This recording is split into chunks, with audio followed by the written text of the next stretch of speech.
Hi అండి, నేను doctor Jyothi, consultant radiation oncologist from Renova cancer centre, Banjara Hills. ఇప్పుడు మనం ఈ వీడియోలో రొమ్ము క్యాన్సర్ ఉన్న పేషెంట్స్లో సర్జరీ చేసిన తర్వాత ఎటువైపు అయితే సర్జరీ అయిందో వాళ్ళల్లో చేతి వాపు కనిపిస్తూ ఉంటుంది. సో అది ఎందుకు వస్తుంది, అలానే అది రాకుండా ఉండడానికి నివారించుకునే పద్ధతులు ఏమున్నాయనే దాని గురించి ఇప్పుడు డిస్కస్ చేద్దాం. సో రొమ్ము క్యాన్సర్ పేషెంట్స్లో సర్జరీ జరిగినప్పుడు సర్జరీ తర్వాత ఈ ఆర్మ్ స్వెల్లింగ్ ఎటువైపు అయితే ఆపరేషన్ అయిందో అటువైపు స్వెల్లింగ్ డెవలప్ అవుతూ ఉంటుంది. సో దాన్ని లింఫ్ ఎడిమా అంటూ ఉంటాం. సో అసలు ఈ lymphoedema or arm swelling ఎందుకు వస్తుంది అని అంటే, ఎవరిలో అయితే సర్జరీ చేస్తామో రొమ్ము గడ్డతో పాటు రొమ్ము గడ్డ లేదా పూర్తి రొమ్ము తొలగించిన ఆ టైంలోనే ఈ లింఫ్ నోడ్స్ చంక భాగంలో ఉండే వాటిని యాక్సిలరీ లింఫ్ నోడ్స్ అంటూ ఉంటాము. సో అవి తొలగించడం వల్ల ఈ వాపు అనేది ఎందుకు వస్తుంది అని అంటే, ఎలా అయితే మన బాడీలో బ్లడ్ వెసల్స్ ఉంటాయి, ఆర్టరీస్ అండ్ వెయిన్స్, అవి మనకు ఆక్సిజన్ న్యూట్రియంట్స్ని సప్లై చేస్తూ ఉంటాయి కణాలకి, అలానే లింఫాటిక్ సిస్టమ్ అనేది ఒకటి ఉంటూ ఉంటుంది.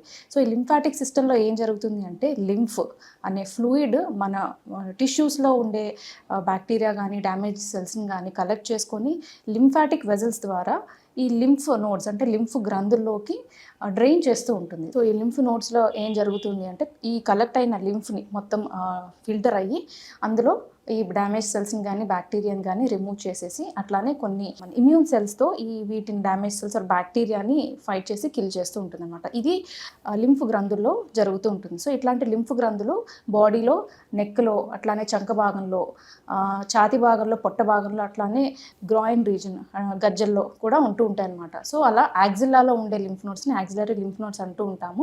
రొమ్ములో ఎప్పుడైతే క్యాన్సర్ ఫామ్ అయిందో అవి తరచుగా యాక్సిలరీ లింఫ్ నోడ్స్కి స్ప్రెడ్ అయ్యే అవకాశాలు బాగా ఎక్కువ ఉంటాయి.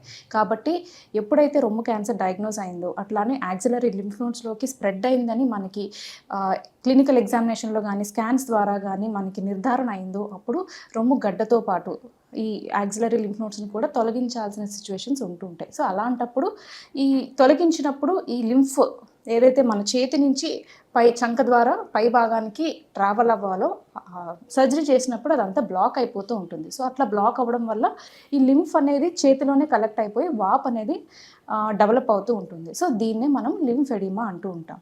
సో ఇది తగ్గించుకోవాలి అని అంటే మనం ఏం చేయాలంటే, అంటే రాకుండా ఉండాలి అని అంటే మనం ఏం చేయాలి? లింఫ్ ఎడిమా డెవలప్ అయినప్పుడు పేషెంట్కి ఎలా అనిపిస్తూ ఉంటుంది అని అంటే, చెయ్యి అంతా బాగా బరువుగా అనిపించడం, చెయ్యి వాపు రావటము, వేసుకునే బ్యాంగిల్స్ టైట్ అవ్వటము, ఫింగర్ రింగ్స్ టైట్ అవ్వటము, వేసుకునే దుస్తులు, చేతికి వేసుకునే దుస్తులు టైట్ అవ్వడం, ఇవన్నీ జరుగుతూ ఉంటాయి. సో అసలు ఈ లింఫ్ ఎడిమా రాకుండా ఉండాలి అని అంటే మనం ఎటువంటి ప్రికాషన్స్ పాటించాలి? సో ఎప్పుడైతే మీకు డాక్టర్ మీకు రొమ్ము సర్జరీ జరుగుతున్నప్పుడు దాంట్లో చంక భాగంలో లింఫ్ గ్రంథులు కూడా తొలగించాలి అని చెప్పినప్పుడు కొన్ని ప్రికాషన్స్ చెప్తూ ఉంటారు. అది మీరు ఖచ్చితంగా లైఫ్ లాంగ్ ఫాలో అవుతూ ఉండాలి. ఏంటి ఆ ప్రికాషన్స్ అని అంటే, మీరు వేసుకునే చేతికి దుస్తులు చాలా లూజ్గా ఉండాలి, అట్లానే బ్యాంగిల్స్ కానీ ఫింగర్ రింగ్స్ కానీ వేసుకోవడం అవాయిడ్ చేయాలి.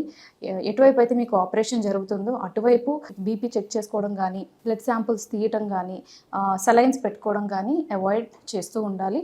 అలానే మీకు వాపు ఫామ్ అవుతుంది అని అనిపించినప్పుడు మీరు వెంటనే డాక్టర్కి చెప్తూ ఉండాలి. సో దట్ స్వెల్లింగ్ కనుక డెవలప్ అవుతుంటే కొన్ని కంప్రెషన్ డివైజెస్ లాంటివి మీకు అడ్వైస్ చేస్తూ ఉంటారు. సో దానివల్ల కూడా ఈ వాపు అనేది మనం కొంతవరకు కంట్రోల్ చేయొచ్చు అనమాట. సో ఇవి కాకుండా కొన్ని ఎక్సర్సైజెస్ ఉంటాయి, అవి మీరు లైఫ్ లాంగ్ చేస్తూ ఉండాలి.